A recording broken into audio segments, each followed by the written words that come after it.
Hello guys, good morning, back to my channel PM ব্লগে আপনাদের স্বাগতম। আশা করছি আপনারা খুব ভালো আছেন, আমিও ভালো আছি। চলে আসলাম আরও একটা নতুন ব্লগ নিয়ে। তো আজকে ব্লগটা দেখতে থাকো, আশা করি খুব ভালো লাগবে।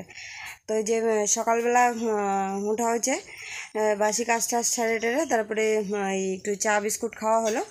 তো এখন মেয়েরকে পড়াতে আসবে, যেহেতু ওর স্কুল বন্ধ আছে 2 দিন 3 দিন। তো ওই জন্য টিচার এখনই আসবে, পড়া যাবে ওকে, বিকেলে পড়াবে না। তার জন্য এই বিছানাটা পরিষ্কার করে দিলাম। এই যে বিছানা উঠানো হয়ে গেছে, এখন ও এসে টিউশনিটা পড়া দিয়ে যাবে। আর মেয়ে ওদিকে চান টান করে রেডি হয়ে গেছে, এখন পড়তে বসবে। আর আমি এখন অবধি এই ঘরে বিছানাটা উঠানো হয় নাই, আর হলো এই ঘরটার মোছা হয় নাই। আর ওদিকে মা হলো ওই যে কালকে শাপলা আনছে, শাপলাটা সব জোগাড় করলো, কাটাকাটি হয়ে গেছে সবজি। তা এখন করব, রান্না বসা দিব। আর এদিকে বাবার মুখে একটু ঘা হয়েছে, তার জন্য প্রেশার কুকারে একটু বসাইলাম, কী বলে, আতপ চাল দিয়ে। যা, এটা জ্বলে না কেন? কারেন্ট নেই নাকি? কারেন্ট চলে গেছে, আমি ফলোই করিনি। তো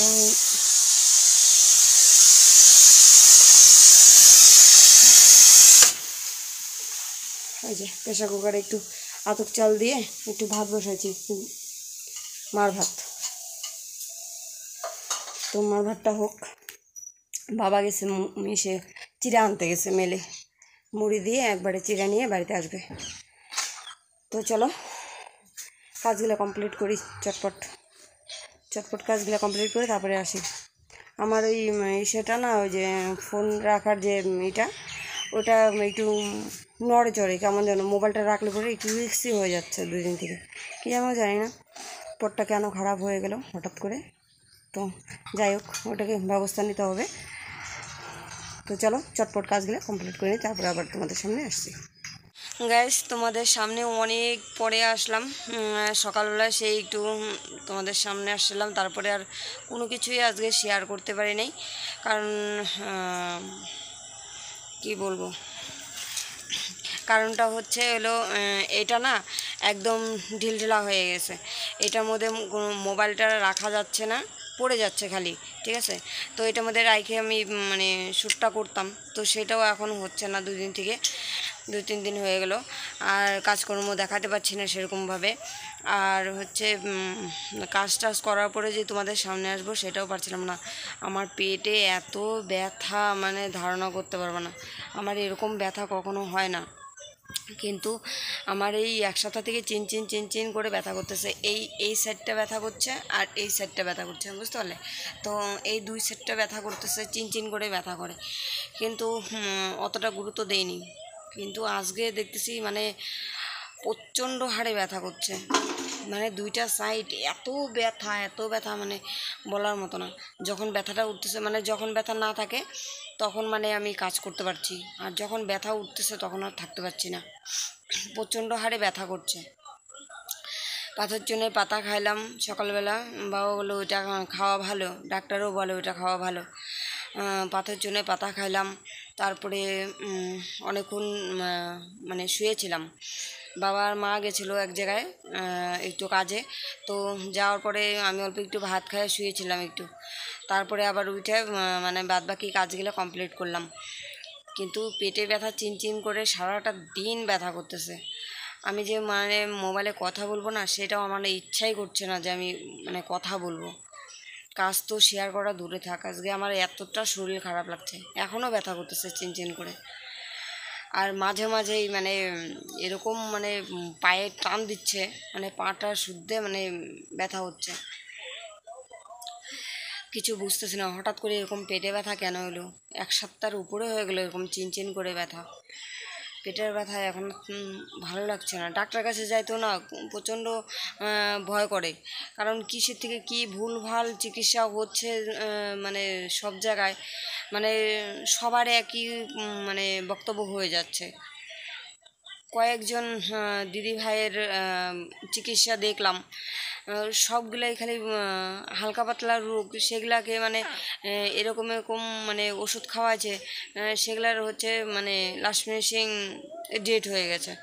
তো কয়েকটা জিনিস দেখে না আমার এখন ডাক্তারের কাছে যাইতে প্রচণ্ড হারে ভয় লাগছে, কী বলবো।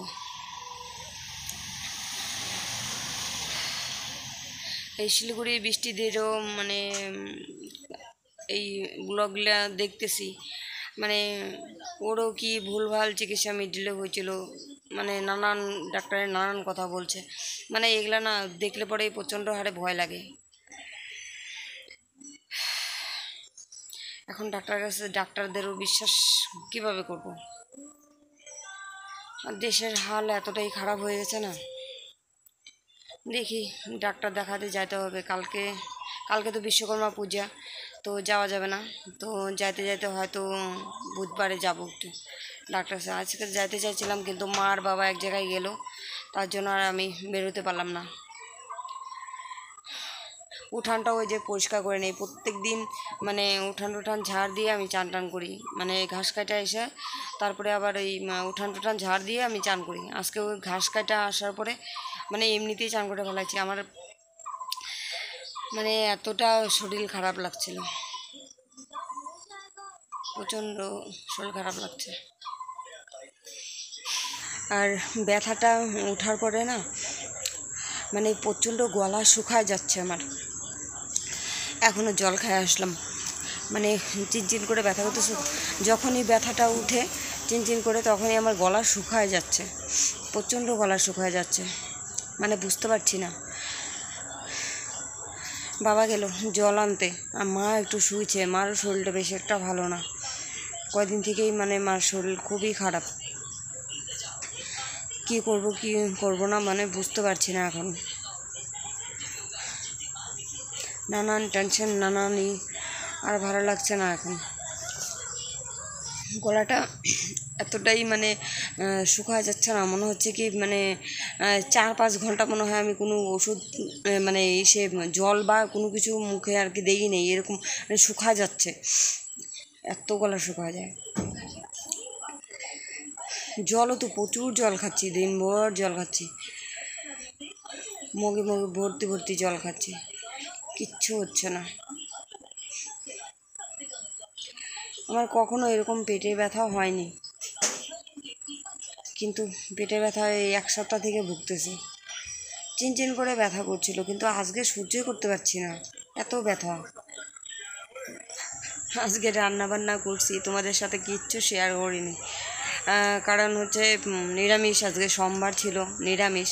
যাই হোক হুটোপাটি করে একটুখানি রান্না করছিলাম আমি, মা এক জায়গায় যাবে দেখে হুটোপাটি রান্না করছি, তো রান্না বান্না করে মা আর বাবা খাওয়া দাওয়া করে গেল, আর আমিও ওই চান্সে একটু হালকা অল্প একটু খাইছি। এই করছিলাম ওই কী বলে শাপলা বটি করছিলাম, আর হচ্ছে একটা চচ্চড়ি করছিলাম পাঁচমিশালি সবজি দিয়ে, তো এই 2 সবজি করছি আজকে, ওইটা দিয়েই অল্প একটু ভাত খাইছি। আর মেয়েকে সকালবেলা পড়ায় গেছে, এখন ওই যে টিভি দেখছে যে ঘরে, বিকালবেলা আজকে টিউশন নাই, ফ্রি হয়ে গেছে। তো কালকে তো বিশ্বকর্মা পূজা, আবার এদিকে কালকে আবার টিউশনটাও নাই,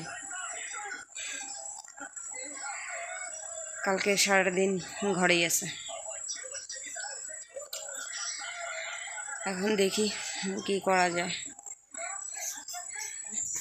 দোকানে যাই, দেখি রাত্রেবেলা দুধ লাগবে, একটু দুধ নিয়ে আসি 1 প্যাকেট,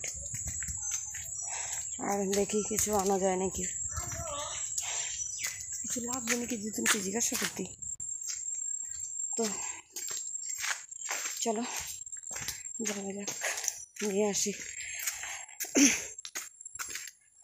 হাঁটতেও ইচ্ছা করতেছে না আমার, এখন যদি না যাই সন্ধ্যাবেলা হলে পরে, মানে বাবার তো বেশি একটা শরীর ভালো না, আসলে পরে বাবাকে যদি বলি যে দুধ আনতে লাগবে যাও, তাহলে আবার বেচারা সাইকেল নিয়ে আবার যাবে, তার থেকে আমি যাই একটু টুকটুক করে হাঁটে হেঁটে নিয়ে আসি। ওয়েদারটা কি সুন্দর না, বিকেলের ওয়েদারটা খুব ভালো লাগে। এই চিনচিন করে ব্যথা করতেই আছে, কি বলবো, ভালো লাগে না।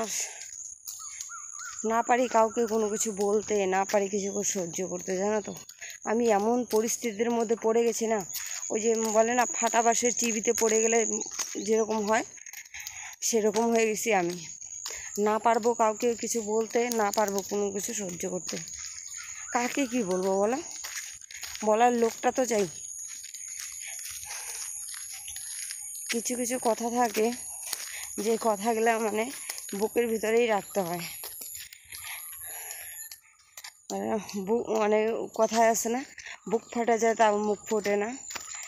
মানে তোমার যন্ত্রণায় তোমার মুখ ফাটে মানে বুকটা ফাটে যাবে, কিন্তু তুমি মুখে কোনো কিছু বলতে পারবে না।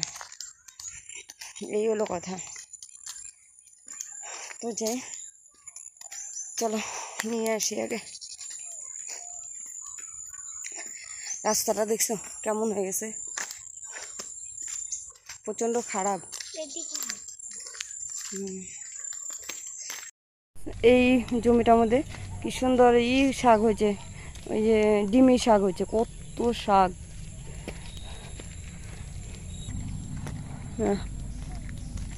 কত আগে আগে হাঁটে আমাকে রাইখে।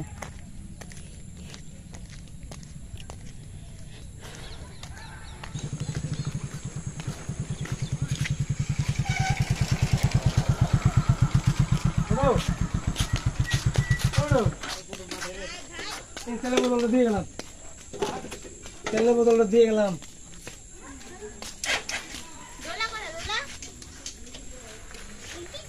কোথায় যাবা আমার সঙ্গে? যাবা?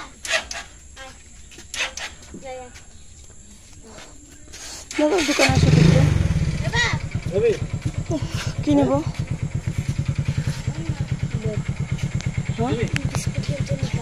বিস্কুট,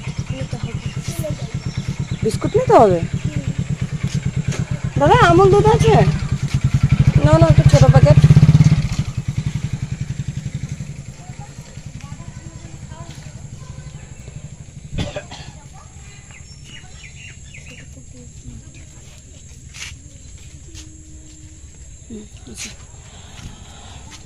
দুটো নিলে হবে পপি চানা, দুটো পপি চানা দাও, আর হচ্ছে বিস্কুট একটা। কি বিস্কুট নেব? এই যে দোকান থেকে জিনিস নিলাম, একটা আমুল দুধের প্যাকেট নিলাম, দুটো পপি চানা নিলাম, মা নিতে বললো, আর হচ্ছে এই যে ডল মিল্ক একটা বিস্কুট, আর ওর জন্য একটা চকলেট।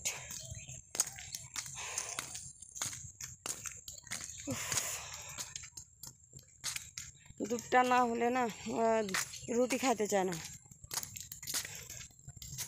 দুধটা থাকলে পরে মা আবার একটু দুধ দিলে পরে মানে সে কী বলে চা, একটু দুধ চা হলে পরে মার একটু মানে খাইতে পারে ভালো। তো অনেক দিন থেকে